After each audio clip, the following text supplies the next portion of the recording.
Me again, here we are, and it's the start of the English Heritage Tintagel tour thingy. It cost me about £28 for family, and I'm considering not walking and getting the Tintagel Land Rover, but everybody's in the shop, so it'll probably be gone before I get there. Lily, this way.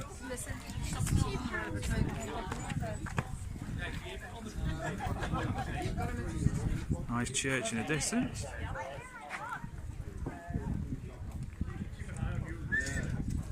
Prices, etc.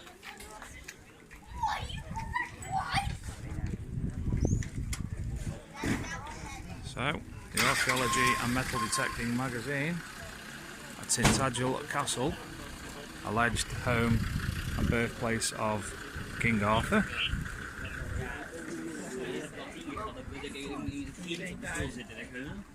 On our summer tour of 20 and lazy, we got the Land Rover down, and this is the next section, the entrance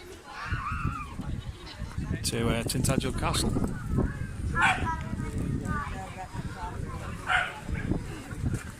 Scenery is absolutely stunning. Everything on a cliff face, all the old walls, the sea.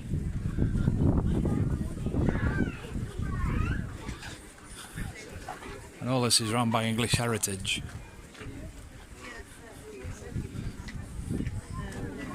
So I'm just going to get out of the way of people and have a quick look off this beach.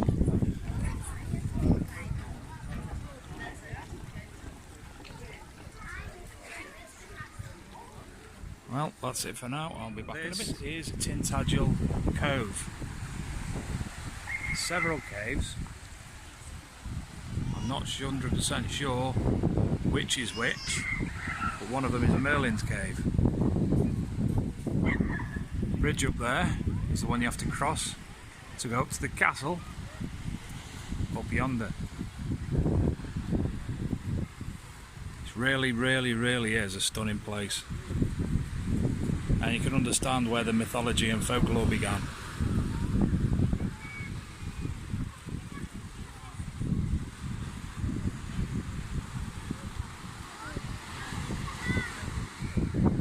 Given the walking, I might even go down and have a look anyway. But for now, I've got to get up there. And now, quite a few steps.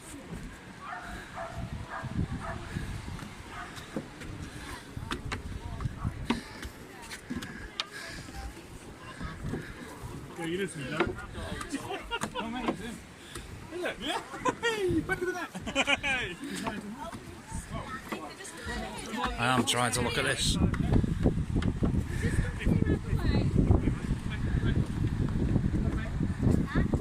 Right, looks like I've got a queue now, so well, apparently I'm nearly there. Fantastic views.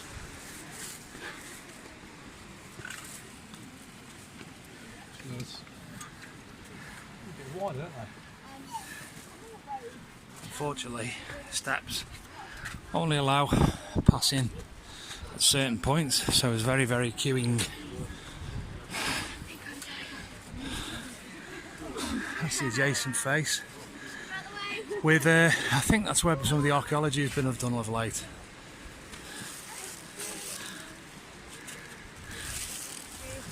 Nearly there, apparently.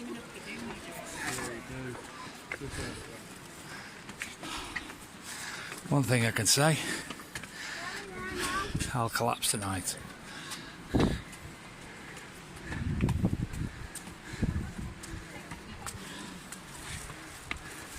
you. Cheers.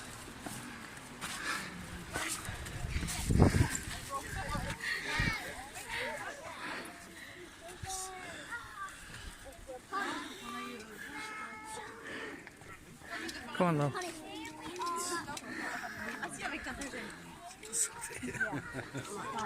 Faut faire la queue. En Angleterre, il faut pas passer devant les gens.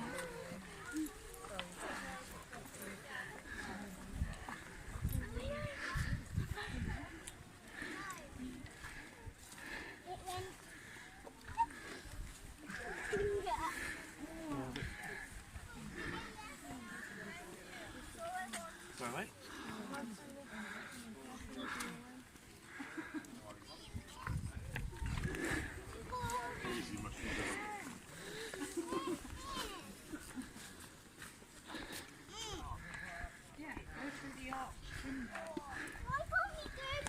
Unfortunately, there's a but ugly hotel opposite.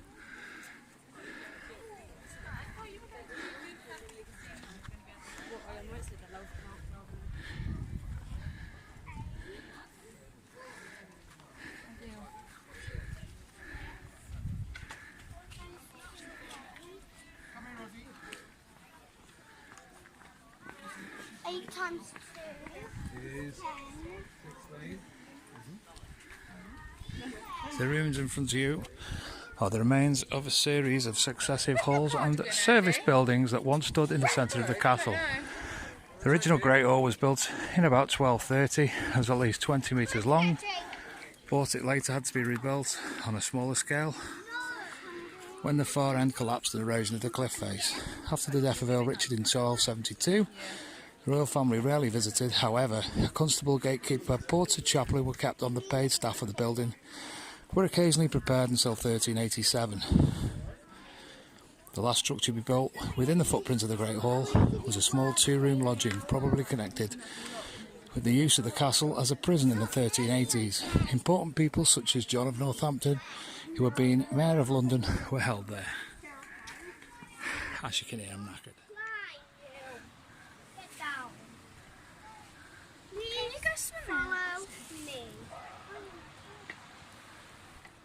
Here we have evidence of Dark Age buildings, traders' buildings from the ships that used to dock. This was a very prominent lived-in area in this area from the Dumnonian tribes, and these are Dark Age houses from the 5th to 6th century.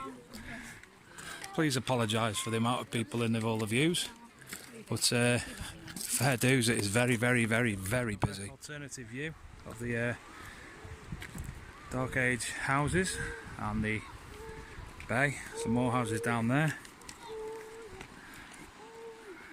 I'm not even at the top yet, so God, I'm miles from the top. Whew.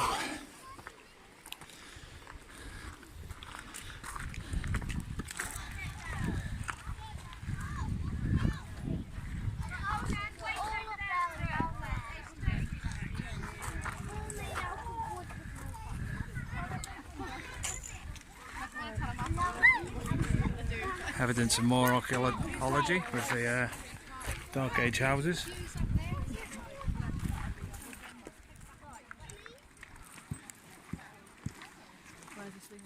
So we're at the top of the Tintagel Castle Mount. Bit of a cliff edge. I walk on. Archaeo Boy has now decided his actual name is tour guide. He's got a staff walking around a bit telling me all about the city that used to be here. And we've got some more Dark Age houses. These are the northern ruins.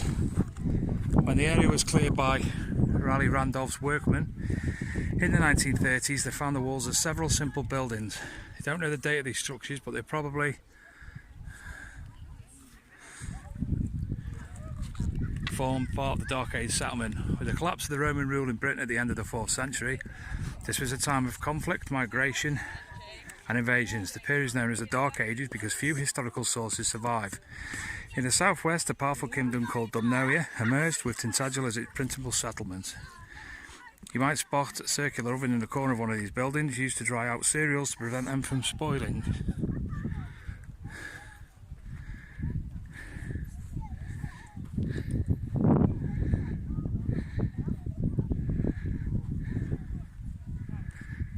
It's a fantastic place on North Wales in Anglesey, on the mountain of Holyhead, with a fantastic Iron Age circular village settlement that anybody may want to go to.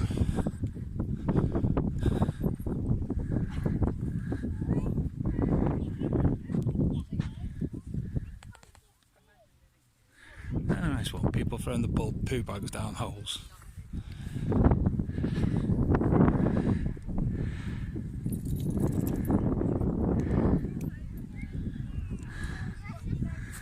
And I've spotted what I've been desperate to see for a few years now. Just in the distance over there, surrounded by people, is the recent sculpture of King Arthur. So when I make my way over there, it seems to be more or less the highest point of the area. I'm wondering if that's a well over there. The church we mentioned at the start of the video.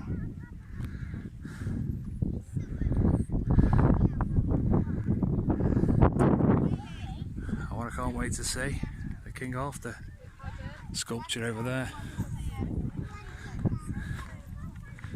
There's a culvert here now, which is a tunnel. Tunnels are puzzling.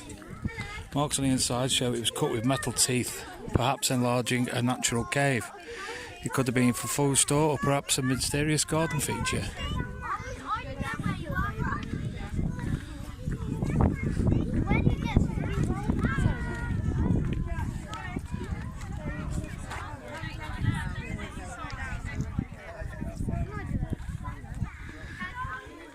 I tried to get in, but as you can see, a little bit difficult. I'm full of noisy people. Walk. So hopefully the final piece to this video. I'm going to be walking back. Far too many people here. Here it is. And as you can see, ruined by children.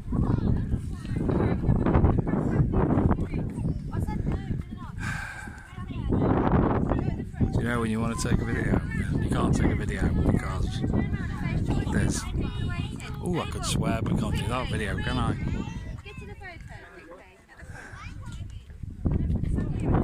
I'm off pause. It's a tunnel.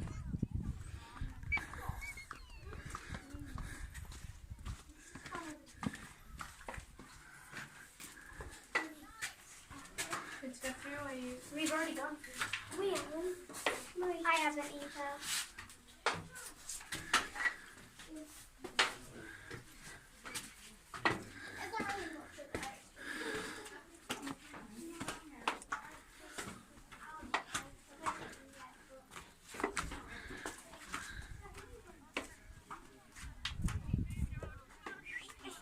Nice. Nice. Yeah. Do you think this bit once had a roof? But that is, it says it could have been a food store. And eventually, when I'm making these videos, I promise I will learn to keep quiet while I'm making them. And hopefully the background noise and conversation and such like won't always be in evidence. But this is the tunnel at Tintagel.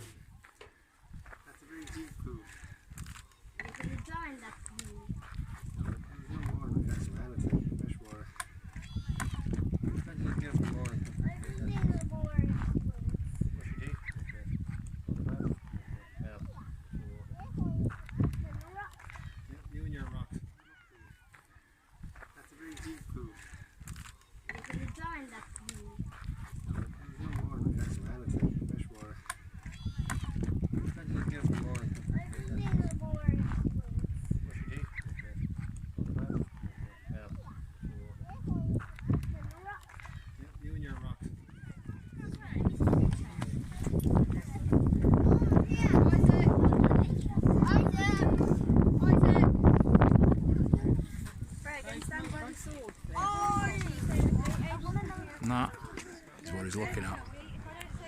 Anyway, apologies for all the children. If that was my child, I'd have slapped him around the head a long time ago.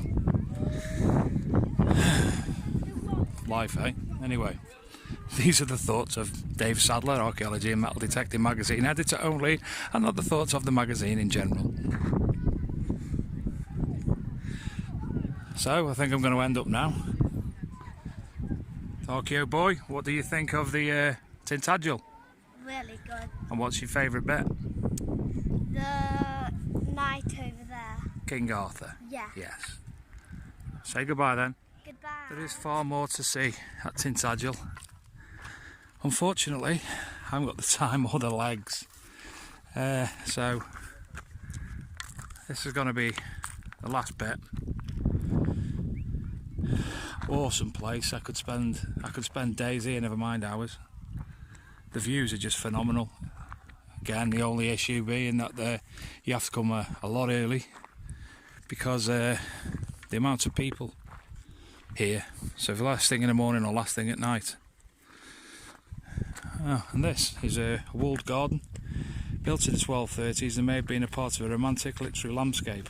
Gardening was taken up enthusiastically by English royalty in the 13th century.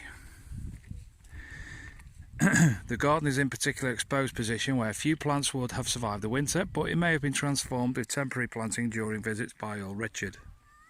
At this time, Tintagel was famous not only as the place where King Arthur was allegedly conceived, but also as King Mark of Cornwall's castle, the location of the popular love story of Tristan and Iseult. Earl Richard may have created the settings from the tale at Tintagel, the cliff-top chapel from which Tristan makes his escape, the gardens where the couple meet, and the cave of lovers where the pair take refuge are all represented. So, that is the end of today's brief Archaeology and Metal Detecting magazine video. I hope you've enjoyed this one.